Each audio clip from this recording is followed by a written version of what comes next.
wọ́n gbógun wọ́n gbógun wọ́n ṣèké wọ́n tanra wọn ọ̀la yẹn gbógun wọ́n dẹ̀mọ́ wọ́n gbógun wọ́n dìtẹ̀ mọ́ ọmọ lọ́rùn gbogbo wọn tanra wọn. ìbàjẹ́ ènìyàn kò dáṣẹ́ olúwa dúró. sori pé price ilé o ti yàtọ̀ sí ilé then sori pé ilé náà ti yàtọ̀ kò má ṣe mistake o most important one sorry ṣòṣèré lè lórí pé price ẹ ti yàtọ̀. ọ̀run ti gbèsè rẹ̀ dí àbí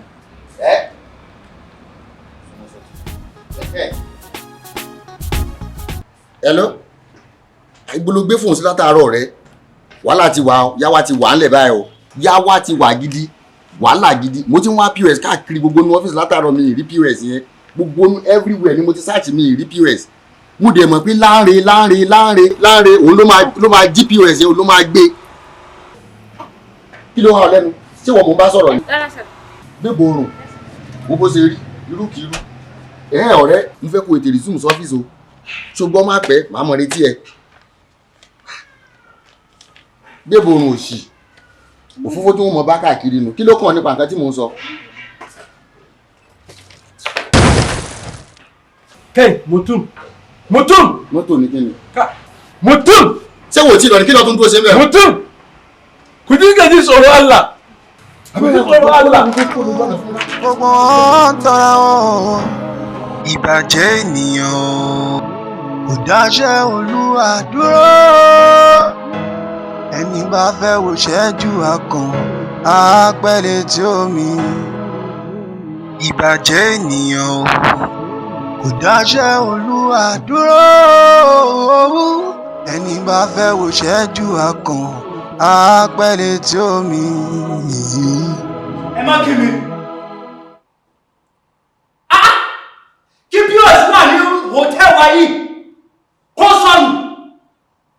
ṣé pos lẹ́sẹ̀ ni pos ò lẹ́sẹ̀ náà. ìwọ tí mo tún ọ̀sẹ̀ yàrá ẹ̀ náà ẹ̀ ní ìdẹ̀kẹ́. ẹ lápẹ́ ní ìbọ̀nsẹ̀ kó mi bá ẹnu géètì ni mo wà mí mọ́ kankan nípa ẹ̀. yàtá kẹ́kẹ́ ṣe mú bọ̀dọ̀ sọ pé kí ló why will you tell me that you do not know anything. kai ma ka sani ce security ne bakin kofa kawai na tsaya. Kai yare! Mi parọ́. Ẹ lábẹ́ kai nawa ne èmi ti ẹni.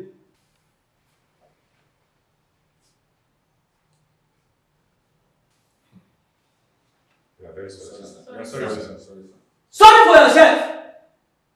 Sorry for your salary. All of you.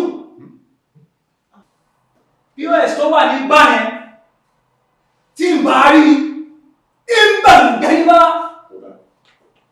Ẹ gbọ́ mi. Ìgbàǹgẹ́ríbá. You can with healthy shower. Ẹ jẹ́ yà gbogbo yín. All of you, I will hold you responsible. Màá gba gbogbo yín. Màá gba owó mi lọ́wọ́ yín. Ẹ wọ níbà yìí. He's on threat.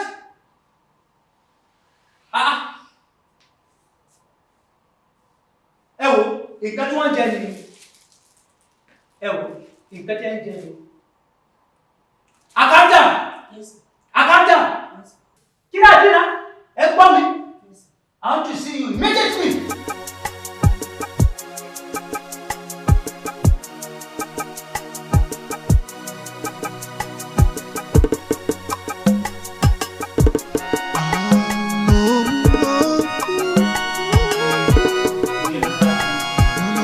wọ́n ní erin kárelé kó wá jọba wọ́n ní kó wá jọba kó wá jọba gbogbo ará ìlú náà ní kó wá jọba ọ̀yẹ̀ kó wá jọba. Accountant. Reason why tí mo fi pè é ò ní pé immediately nísìnyí tó bá fi lè kúrò bí báyìí.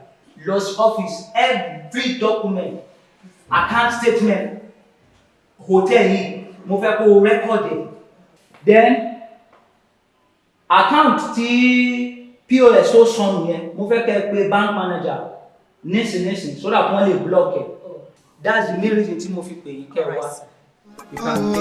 Kó àjọba wọn ní kó àjọba ṣùgbọ́n rántí pé àbínibí ń dání o ó ń dání yẹyẹ lóní rántí wípé ń dání o ó ń dání o ó ń dání o.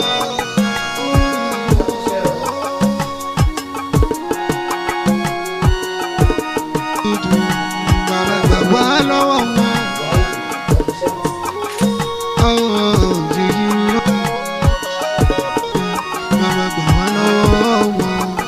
Wọ́n fẹ́ ká kówó rèlú ajé pé ká máa jèrè. Wọ́n fẹ́ ká mórí wọ́gbó lọ pé ká yà wèrè. Àwọn abínú ẹni àmọ́ níṣẹ́ ni ó. Láti ní báyìí dàrú ní pé. Okay. Yes, sir. Àti check in ní ọ́fíìsì. Okay. Mo wá fún inspection ní bíbá. So a fẹ́ rí fún very important issue ni. Okay.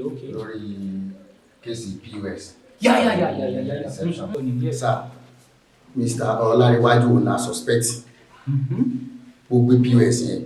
Sometimes ó máa gbé lọ sínú ọ́fíìsì ẹ̀. Àánú fẹ́ ṣe accounting. Sometimes ó máa gbé lọ sílé. So òun ló máa ń wà all through pẹ̀lú POS yẹn. Kò kí n ṣe fẹ́ kẹ́ anybody gan kó nàbà. So òun la suspect ó gbé POS yẹn sir. Mr. Kọ́lápọ̀, ṣé ẹ ṣọ́ nǹkan tí colleague sọ? Yes, sir. Because òun náà explain fún mi. But tó dẹ̀ explain fún mi yẹn, èmi náà kàn rò lọ mo rí pé yes, òun ló máa gbé POS machine yẹn sir. Èmi náà mi sáfẹ́ come to forward náà ní mana ìtúnà mo rò èmi náà suspect yẹ ìmánà sẹ́ni ṣí ní èdè ìdọ̀ka mo mọ̀ pé òun ló máa jí yes. So ọ̀gá yìí náà ti suspect àbí. Mo suspect yẹ.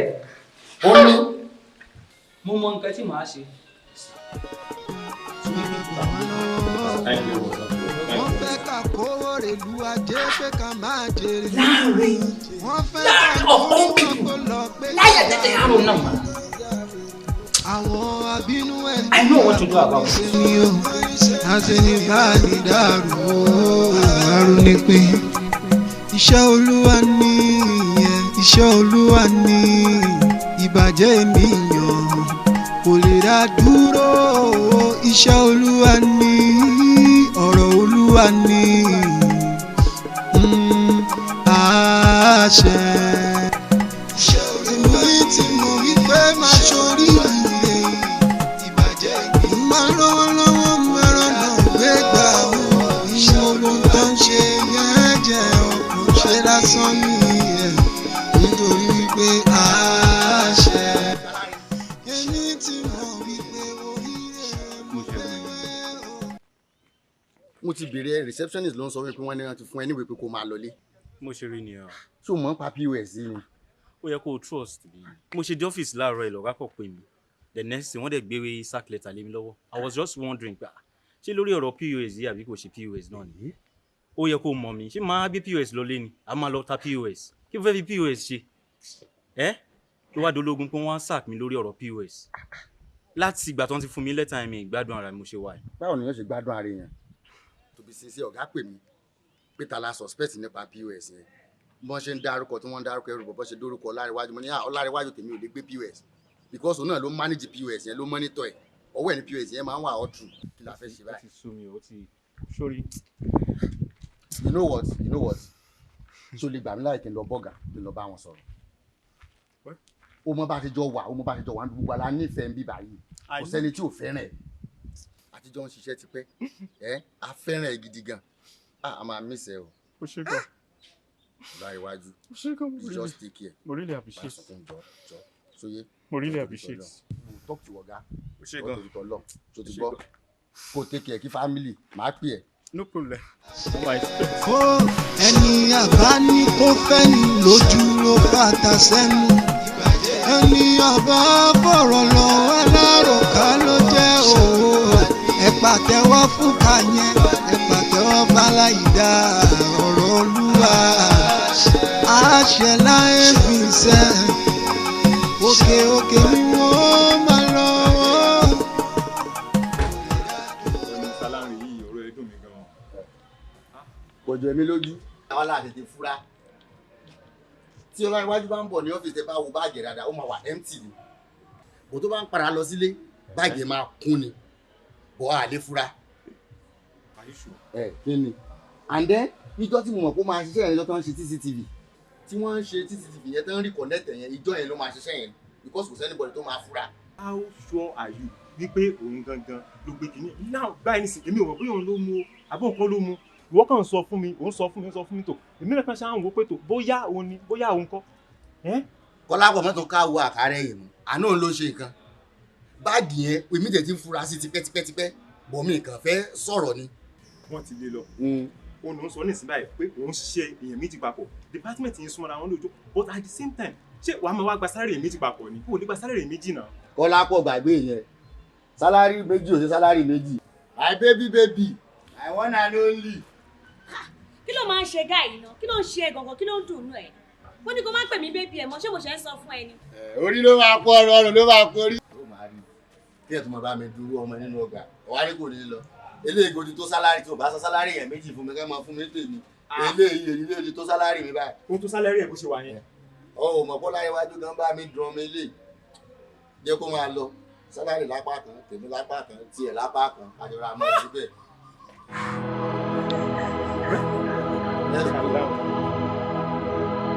Wọ́n ń gbógun wọ́n ń gbógun Good wise and Ó ti tán. Energy drink. Òun náà ti tán ọkọ wá lánàá gbà kan kọjá mi. Okay. Ṣé ní soft drink kankan? Ó kù méjì.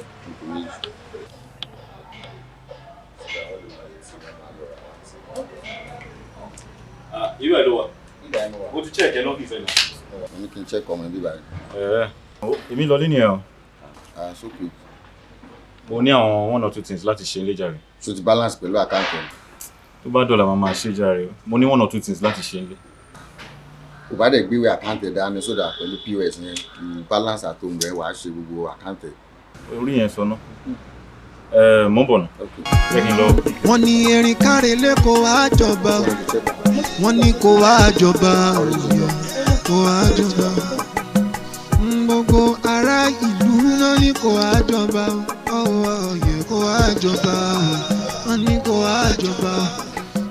Ṣùgbọ́n rántí pé àbínibí ń dání o. Okay now. So mo ti lọ kó dání báyìí. So at least tó bá di àárọ̀ lánàá. Tó bá. Ó ṣe gan. Becky. Yes sir. Ó dàárọ̀ sir. Becky. Ṣàkántì ẹ dáadáa o. Okay sir, ó dàárọ̀. All right.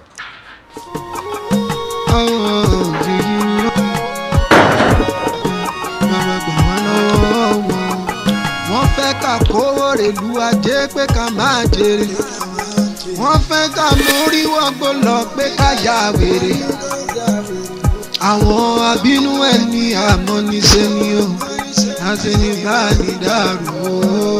Àrùn ni pé iṣẹ́ Olúwa ni iṣẹ́ Olúwa ni ìbàjẹ́ ènìyàn kò lè dá dúró. Iṣẹ́ Olúwa ni ọ̀rọ̀ Olúwa ni. Orin ọ̀wà. Orin ọ̀wà bí ti bá wọn. Ìwọ náà mo gbogbo nǹkan tí mo bá sọ̀rọ̀ lẹ́yìn mẹ́ta. Lórí ọ̀rọ̀ iṣẹ́ tí wọ́n ti sack mi. Ẹ̀ṣẹ̀ àmọ̀dí mò ń jẹ. Mi ì mọ́wọ́ mi mẹsẹ̀ lórí ọ̀rọ̀ POS. Wọ́n gbé POS. Wọ́n lè mú gbé POS. Ṣé mo fẹ́ ta POS ni mo fẹ́ gbé wálé? Look at how many years mo ti lò pẹ̀lú hotel tan sọ̀rọ̀ nípa ẹ̀. All my efforts just wasted like that. Yeah, I understand. Gbogbo nǹkan sábà bínú. Mọ̀ nǹkan tọ́lọ́run fi ṣe o. Ṣé mo pé bẹ́ẹ̀ ṣe ṣe lánàá náà ni mo gbé oúnjẹ fún yín ẹ jẹ. Gbogbo omi lẹ́mọ̀. Kí ló mìíràn lára yín? Ẹ má máa para yín. Ṣé fẹ́ kémi náà máa ronú ni? Not at all, dear. Bá mi jẹ́ gan. Ọlọ́run á ṣe mí tó máa dájú nínú. Ká má bínú ògo, sáré kọjá ògo. Ògo titun yóò padà wọlé dé. Àwọn ẹlòmíràn wọ́n bínú ọmọ lógo, wọ́n kú lógo jà. Àwọn ẹlòmíràn nítorí ògo wọn ti fẹsẹ̀. Báwo ni? Ẹjọ́ Mr. Lanre la bèrè. Sí lára, ṣé kò sí? No, a lọ síbì kan ní akọni káyà ká ṣáìsì. Okay, máa jíṣẹ́ tó bá dé. Okay, make sure pé o sọ fún mi pé mo wá. Okay, sir. O ṣáà ṣiṣẹ́ ìmì mi. Bẹ́ẹ̀ mo ṣe. Iṣẹ́ kí ló fẹ́ jẹ́ fún wọn? Iṣẹ́ kí ló fẹ́ jẹ́ fún wọn? Ṣé o lè sọ wọn pé wọ́n ti sáàkì Mr. Lanre òṣìṣẹ́ bíbá ẹ mọ́?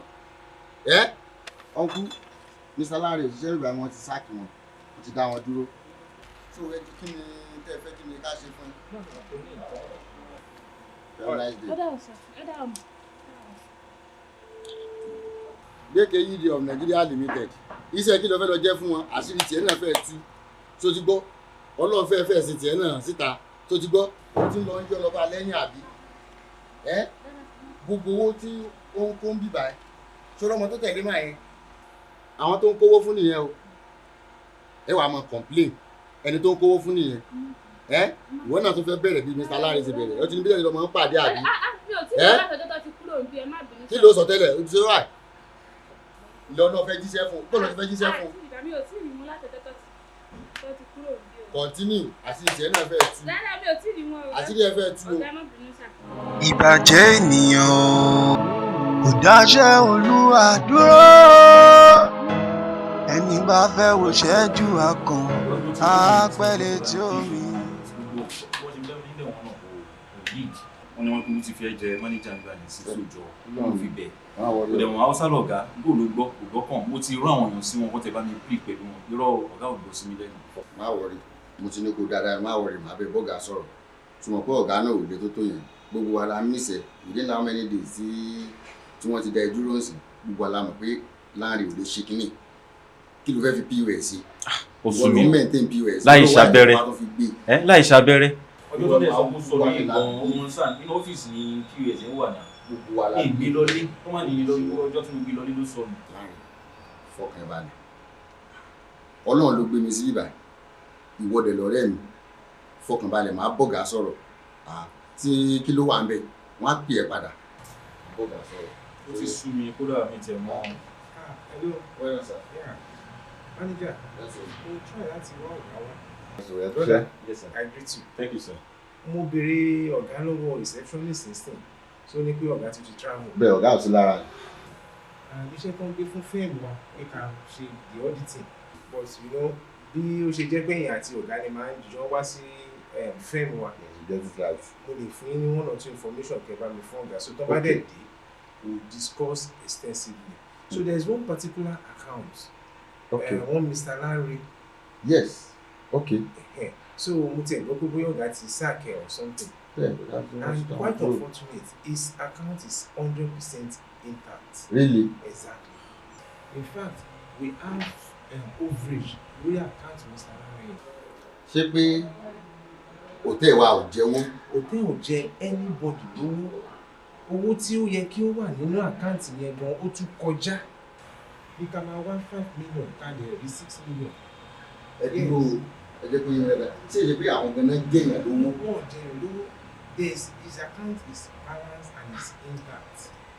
Mo ń gbọ́ pé wọ́n ti lay off Mr. Lanre yẹn. It's quite unfortunate. He's a good man. Ọ̀gá ti máa ń tètè jump into conclusion. He's a good man. He's a good man. So account ẹ̀ wà ọ̀rẹ́. Ibi tá a bá ti ní àwọn abnormalities, a sọ fọ́gà tí ọ̀gá bá ti dé. Sure. 100%. Thank you very much. Can you nice day? Thank you so much. Are you too? Yes sir, yes sir, yes sir. Ẹ ṣe gan sir. Ọ̀rẹ́ jẹ́ kí n bá wọn sọ̀rọ̀ bẹ́ẹ̀ olùbá ọ̀gá sọ̀rọ̀. Ṣùgbọ́n ti mi ní. Ṣùgbọ́n auditor la pè é náà. Ilé ìta gbogbo ẹ̀dá mi. Ó gbọ́n kan tó sọ sí mi. Ọ̀rọ̀ náà máa sọ fún yín sí i, àníkú jẹ́ kí n bá wọn sọ̀rọ̀. Ti bọ́dọ̀ ti sí nìkan àwọn ti rí òótọ́ kan báyìí sàn. Kì í ṣe pé wọ́n lọ jẹ̀ ló máa tó jẹ̀wọ́ lówó ni, ọtún mú owó wọlé sí káfíń mi. Tí n bá bá auditor máa lè mọ bó ṣe máa bọ́gà sọ̀rọ̀ náà. Ṣé o mọ̀ rí ni? O mọ̀ rí mo ti ní kó dá gbogbo ẹ̀dá mi dáadáa mi. Mi ìjọ tẹ̀ lówó náà. Mi ìjẹ hotel lówó. Kò sí pé bí mo ní fort níbì kan. Ó wá jẹ́ pé ọ̀rọ̀ POS mi mọ́wọ́ tí mi mẹ́sẹ̀ náà wọ́n ti sí mi lọ́rùn. Tí òjò ọlọ́run fi bẹ̀rẹ̀ bá mi bá wọn sọ̀rọ̀ jọ. Ẹni àbá ní kó fẹ́ ni lójú ló bàtà sẹ́nu. Ẹni àbá fọ̀rọ̀ lọ wá láròká ló jẹ́ òwò. Ẹ pàtẹ́wọ́ fún Kàyẹn, ẹ pàtẹ́wọ́ fáláìdá ọ̀rọ̀ Olúwa. Àṣẹ láyé fi sẹ́, òkè òkè ni wọ́n máa lọ.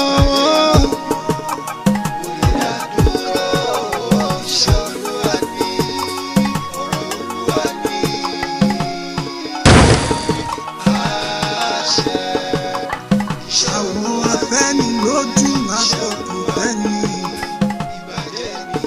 Ó ń bá ní rẹ́rìn ṣùgbọ́n ọ̀rọ̀ mi sí nínú. Kò sóhun tí wọ́n á fi ṣe. Mr. Banjo! Mr. Banjo! Accountant!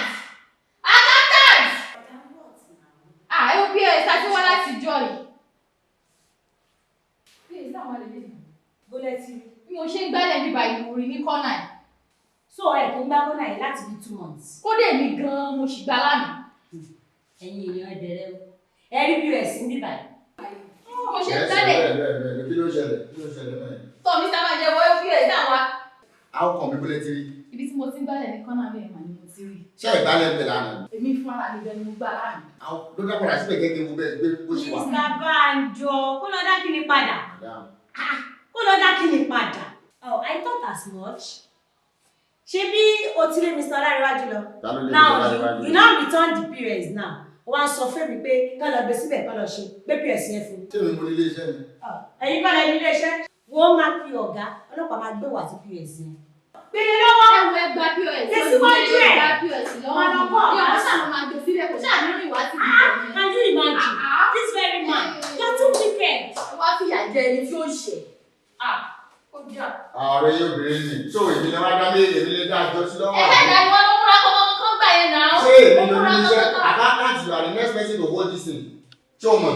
Sáré ògo, ká má bínú ògo, sáré kọjá ògo. Ògo titun yóò padà wọlé dé. Àwọn ẹlòmíràn wọ́n bínú ọmọ lógo, wọ́n kún lógo jà. Àwọn ẹlòmíràn nítorí ògo wọ́n ti fẹsẹ̀ kọ. Àwọn ẹlòmíràn wọ́n ti ṣìnà nítorí ògo ni. Bàbá ṣe bẹ̀rù lórí ògo titun yóò padà wọlé dé. Èdè ló máa tó fún ni lógo bò. Ìwọ nìkan ló máa tó fún ni lógo tó fògo dára lára ẹni o. Jẹ́ kọ́láyé kọ́rọ́kọ́ rẹ lára mi, bàbá o.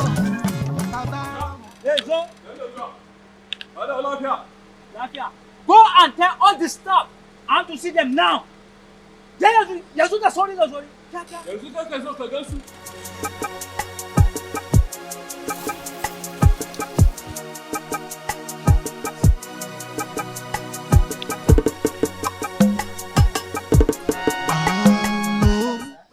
Don't welcome me. How you get me? I was told that you people have seen the machine. How can you come? How come? Báwo ló ṣe jẹ́? You receptionist, how come? Yes sir. Ibi tí mo ti ń gbálẹ̀ ní reception bẹ́ẹ̀ ni mo ti rí POS yẹn ní corner kan bẹ́ẹ̀ ni. Ní corner? Bẹ́ẹ̀ ni. Okay.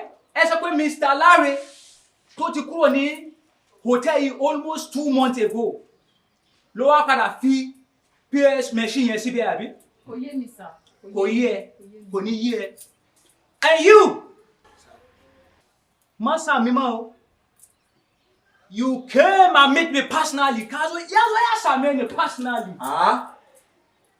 Ẹ sọ fún mi pé Mr. Larry ló jí machine yẹn. Yes. And you too. You came together. Na kariya ne?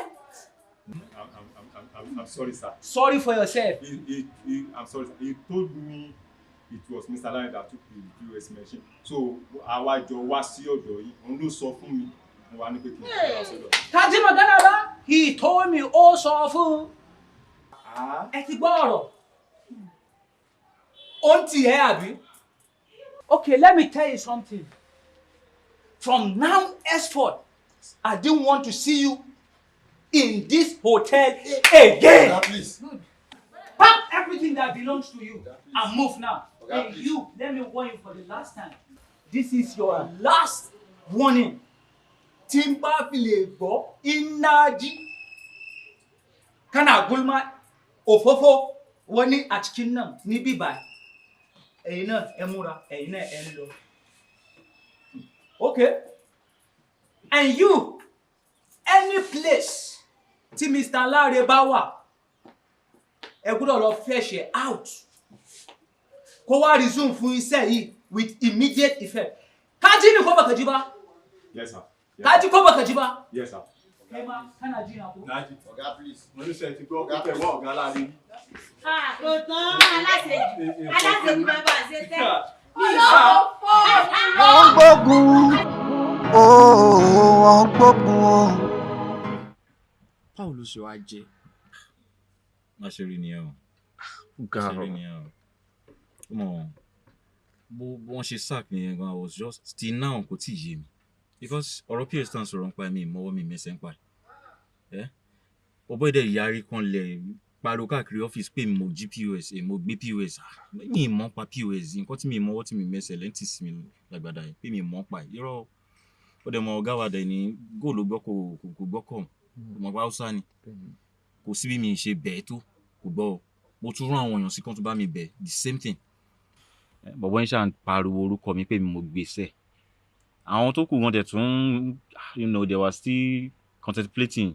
Bọ̀bọ́ yín ṣáà ní èmi ni. I don't know, mi mọ nǹkan tí mo ṣe o.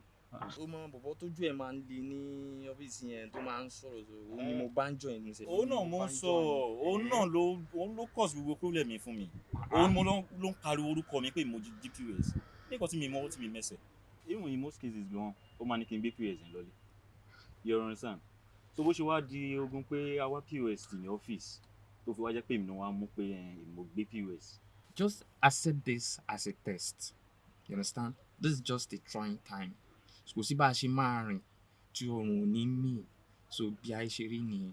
So you understand? But we'll work things out. Ó ṣe gan rẹ̀. Though èmi náà ti kọ application quite alright káàkiri àwọn some companies and the hotels. Only that mi ti gbọ́ response látọ̀dọ̀ wọn náà ni. You understand?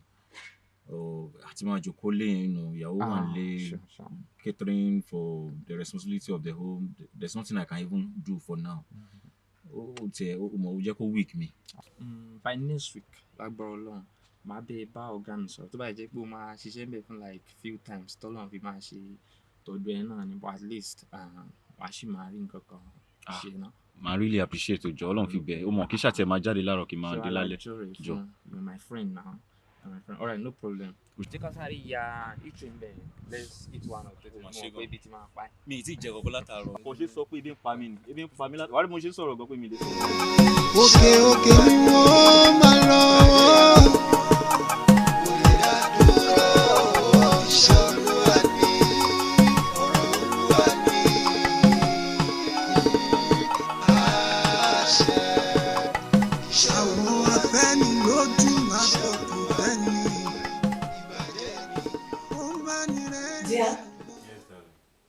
Check email. You can see that I'm busy. Nǹkan tí mo rí ò rí, check me now. No, I'm busy. You are busy. Check it now. Oh my God. You all are too much. You no go understand.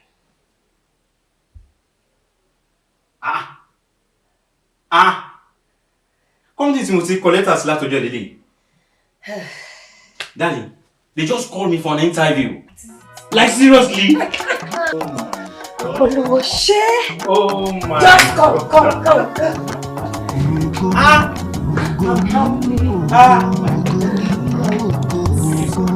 Jókòjá ká má torí ògo ká lọ sáré ògo. Ó dẹ̀ gbà ládùúrà pé Ọlọ́run máa bí sọ yín lẹ́sùn rẹ̀.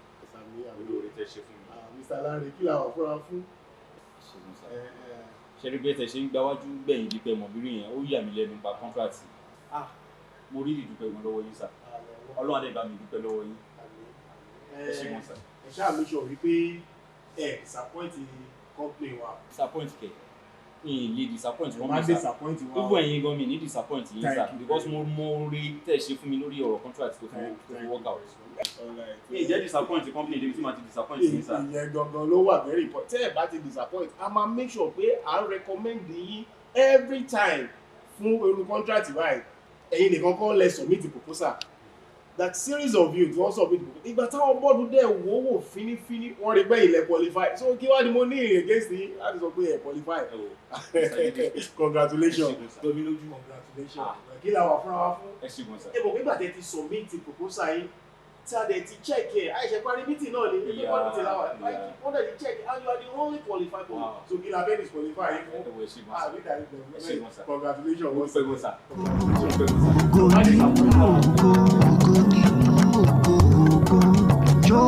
Kọjá ká má torí ògo ká lọ sáré ògo ká má bínú ògo sáré kọjá ògo.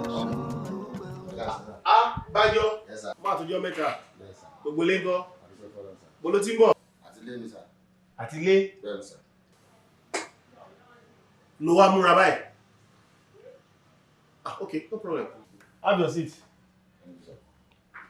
Bẹ̀lẹ́ ọ̀yàwó ńkọ́ ṣé kò sí. Ọ̀pọ̀ ẹ̀ wá bínú sí mi mo tó pọ̀ náà lẹ́yìn náà mo bí nǹkan ṣe rí ní táìmù. No problem, we understand. No problem.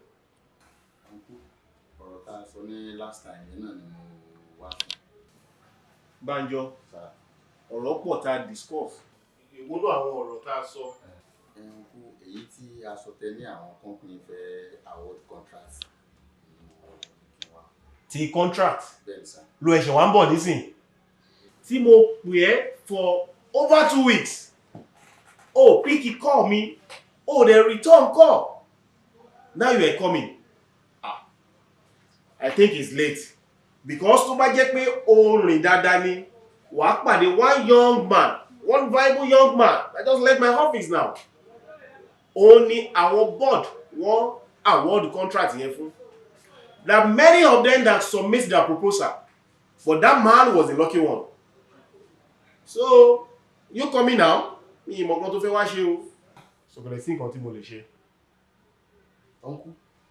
Yes, Banjo. Fún mi ló ní issue. Fún òṣìwọ̀n mo ló kúrò ọlọ́. Uncle, ẹ jọ̀ọ́ ṣé kò sí bẹ́ẹ̀ ṣe lè connect mi papọ̀ mẹ́ni yẹn ni kí n tiẹ̀ partner pẹ̀lú ẹ̀. Banjo kí ló ń sọ lẹ́nu yìí náà? Kí n connect ẹ mọ́ èèyàn tí a mọ̀ rí just by the proposal tí ó submit. Àwọn board of director dẹ̀ jókòó wọ́n fi award ẹ̀ fún. So kí wá connect ẹ mọ́ irú èèyàn báyẹn. Tí iṣẹ́ yẹn bá ní any issue, ta la fẹ́ mú responsible fún? No. Don't say that again. That cannot be done. Uncle ẹ̀jọ̀ ṣé kò sọmọ ta lè dá sí i. Banjo kò sí ọgbọ́n kankan ta lè dá. Bóyá next time tí opportunity míì bá yọ tí a bá pè ẹ́ wà máa pick call yẹn.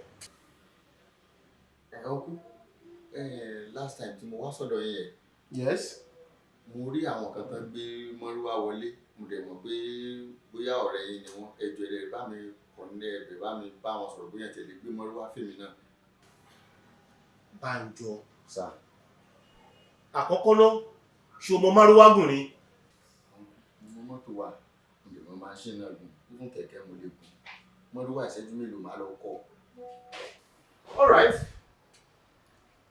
Àwọn èèyàn mi kan tí wọ́n ní márúwá máa bá wọn sọ. So tó bá ṣì nílé tó wà available tí wọ́n wáyàn tó fẹ́ gbé fún bóyá máa get across here. So that is the only thing tí mo lè ṣe. Àmọ́ kinní kan tí mo mọ̀ pẹ̀lú ọ̀rọ̀ àwọn onímárúwá ni pé èèyàn kì í ṣe mọ̀nàmọ́ná pẹ̀lú wọn o. Tó bá ti gbé márúwá fún ẹ láàárọ̀ tó gbé lọ, you must come back with that money. Má ṣe mọ̀nàmọ́ná pẹ̀lú wọn o. All right. Tó bá di ní ọ̀la ní 12 o'clock. Kò bá mi ní ọ́fíìsì ká jọ lọ sí ọ̀dọ̀ wọn. All right. All right, Banjo. Bá mi kí ìyàwó àti àwọn ọmọ ẹ̀. Banjo, you can go. bá di lọ́la 12 kó dé bá mi ká lọ síbẹ̀. mi ò lè lọ bẹ́ẹ̀ ẹ wò mo lẹ́gì ẹ̀ wá bí mi sí nǹkan kan kódà torí ẹ̀ ló jẹ́ kí n wọ níkà mi ìfẹ́ wọ tó tàbí mọ̀ bá dọ̀tí sálẹ̀ ní ọkùn orí orúkọ ọ̀dọ́ wa. Bánjọ ní adúrú ilé yẹn bó ṣe jìnnà tó orin dé ọ́fíìsì mi bíbí ni. Just see your life. Tá bá ń bá yín sọ ẹ̀ ní gbọ́ ẹ̀ ní gbà ó náà wò báyìí sìn let's see what I can do. All right. Okay. Tí mo bá fẹ́ wàá manage ẹ̀ ní o kò ń ṣe wọ nìkan on seriousness ló bá ilé mi tó wà yẹn gbà bá mi kí àwọn àtàwọn ọmọ tó wá dé lọ́la kó pè mí ká máa lọ.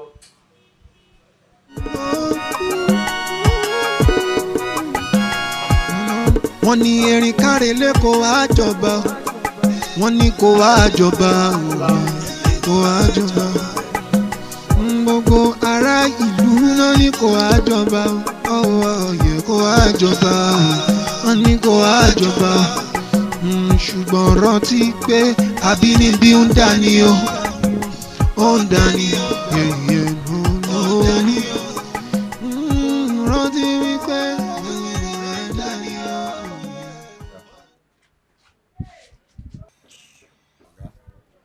ẹyin mò ń kí ọ̀gá. owó mi dá. ọ̀gá nǹkan tó ṣẹlẹ̀ ni pé ìgbà tí mò ń bọ̀ ìrọ̀rùn ni jíìpù kan ó jánà mọ́ wa lẹ́nu so ibi bọ́m̀bàì sáìdì yẹn ó kọ.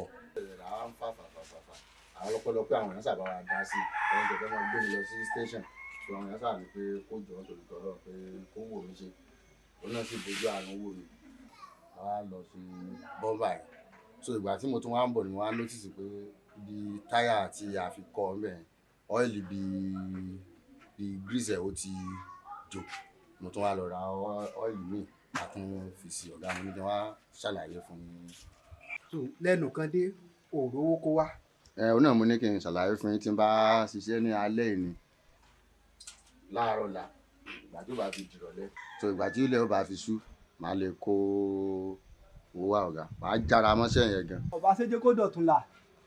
ọ̀gá yẹn ti ń bínú ọ̀gá yẹn ti ń bínú ọ̀gá. dúró o ti fọ́ gíláàsì. ẹyẹ ni ìgbà tí mò ń lọ ni ẹyẹ jánà mọ́ ẹyẹ ni ó rọlù. ẹyẹ rọlù gíláàsì tèmi láì sọ fún mi. bẹ́ẹ̀ni ọ̀gá náà mo lè ṣàlàyé fún ìpapọ̀ náà ní ọ̀gá. ó ti tó gbà wo tó ti fún mi lówó gbẹ̀yìn. ó ti máa lọ bóyá bíi 6 to 7 days. 6 to 7 days. ọ̀dà tí ẹ̀já sọ pé ká yọ tò ní kù ń bẹ́ẹ̀ torí pé àwa máa ń ṣàánú èèyàn ọlọ́run tó dá wa sí báyìí ó dá wa pé ká mọ̀ lè bá ṣàánú irú ẹ̀yìn báyìí náà ni torí pé àmọ́ ibi tọ́mọ tiwa náà dé ẹ̀já calculate 6 times 6 èló ló jẹ́ 36,000 naira níwọ̀n nìkan gbé sọ́wọ́ bá a mú kọ́kọ́rọ́ mi èmi àti bàbá rí ọjọ́ dá kẹ̀kẹ́ pọ̀. ọ̀gá mo tẹ̀ fẹ́ ṣàlàyé yẹn náà fún yín.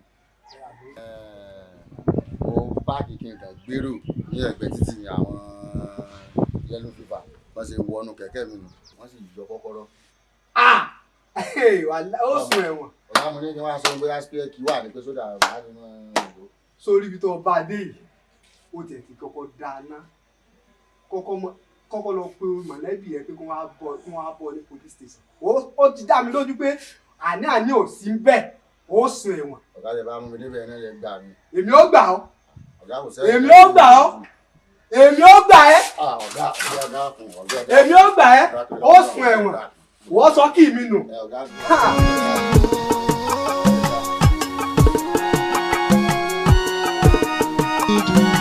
bàbá gbà wá lọ́wọ́ wọn.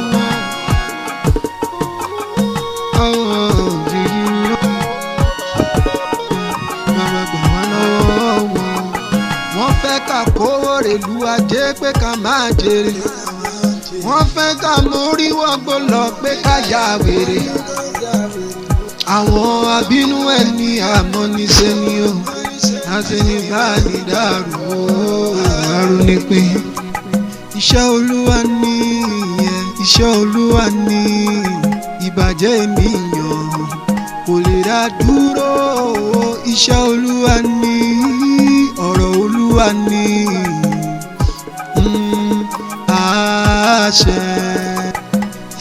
èmi tí mo wí pé máa ṣorí.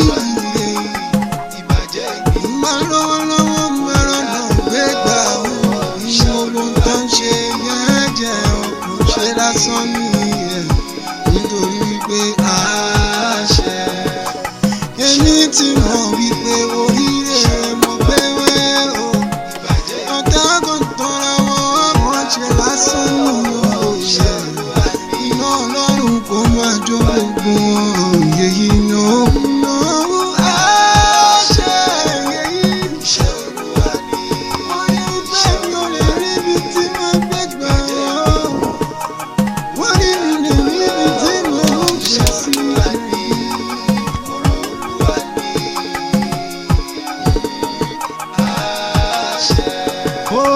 Ẹni àbá ní kó fẹ́ ní lójú ló bàtà sẹ́nu.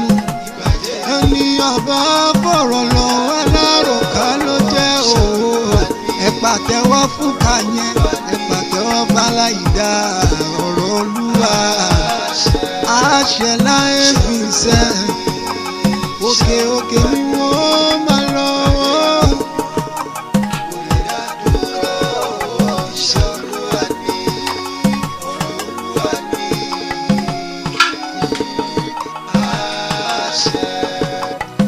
Àwọn afẹ́ni lójú máa fọkàn fẹ́ni.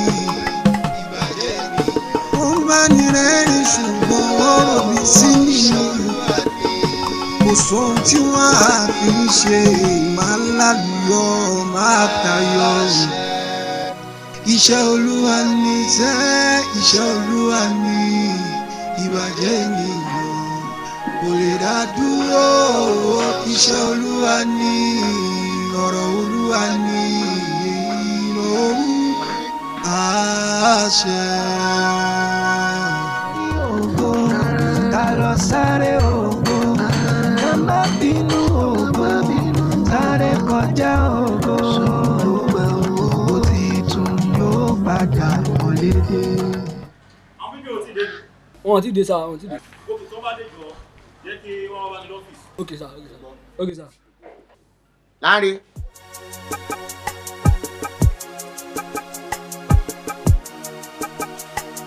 Láre.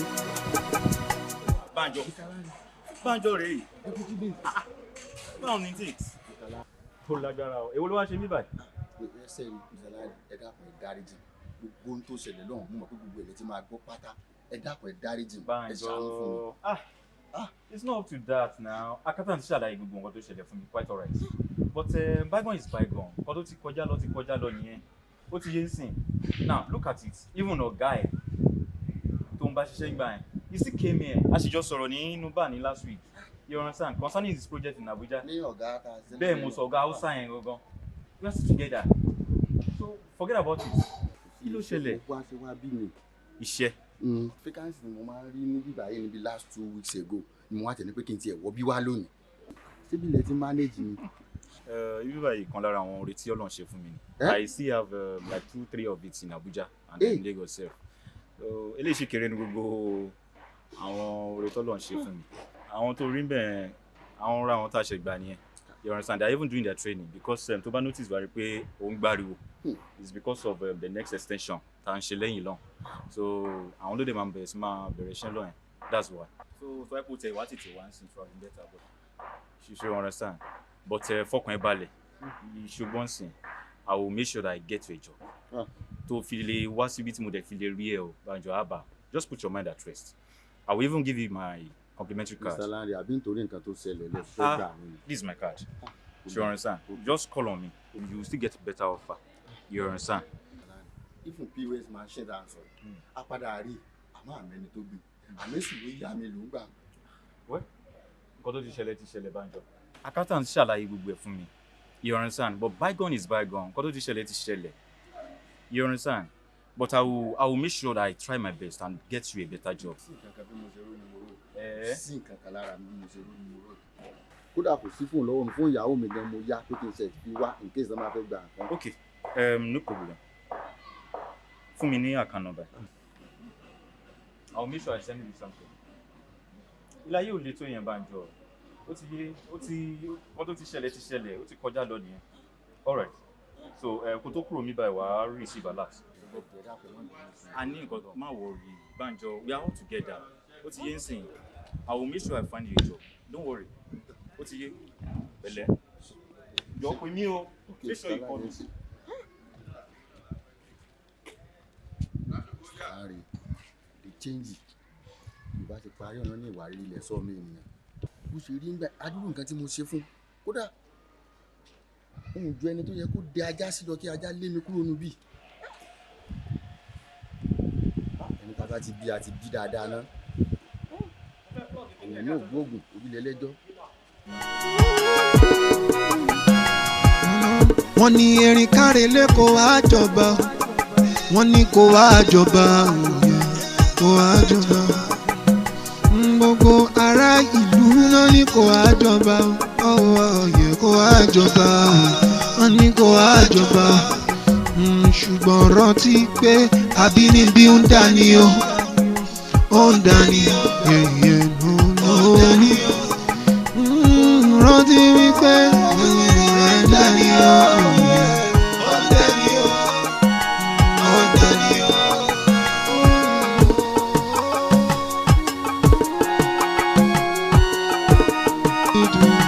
Bàbá gbà wá lọ́wọ́ wọn.